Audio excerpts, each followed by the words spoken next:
Funds की अदम दस्तियाबी के बायस government girls high school डिंगा की बिल्डिंग का काम मुकम्मल न हो सका। 50% तैयार बिल्डिंग खंडरात और मवेशी बाड़े में तब्दील होने लगी। लाखों की आबादी पर मुश्तमिल डिंगा शहर और मदाफाती इलाकों में हाई स्कूल में तलबा की बढ़ती हुई तादाद को मद्देनजर रखते हुए साबिक दौरे हुकूमत में कोलियां रोड डिंगा में स्कूल की नई बिल्डिंग की तामीर का काम शुरू हुआ, जिस पर तहमीना लागत 2 करोड़ 65 लाख रुपए मंजूर की गई। इसी दौरान ठेकेदार ने स्कूल की नई बिल्डिंग की तामीर का काम शुरू कर दिया। बिल्डिंग का तकरीबन 50% काम मुकम्मल होने के दौरान सरकारी फंड्स की रकम जारी न होने के बायस काम रुक गया है और 1 साल की मुद्दत में मुकम्मल होने वाला काम 4 साल के अरसे पर चला गया है। अस्सलाम वालेकुम, मेरा नाम इमरान है। मैं इधर डिंगा स्कूल जो बन रहा है इसका इंचार्ज हूँ बिल्डिंग का।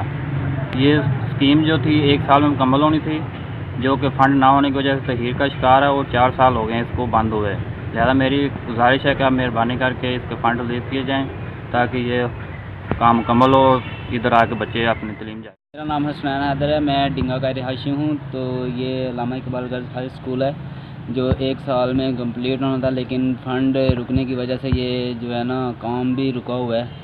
तो मेरी यही इल्तमास है कि फ़ंड जारी किया जाए ताकि यहाँ के बच्चे जो है ना स्कूल में आएँ और तालीम हासिल करें। अवामी हलकों ने मुंतखब पार्लिमानी नुमाइंदों से मुतालबा किया है कि कोलियां रोड डिंगा में गर्ल्स हाई स्कूल की बिल्डिंग की तामीर के लिए फंड्स का इजरा जल्द से जल्द मुमकिन बनाकर इसकी तामीर को मुकम्मल किया जाए।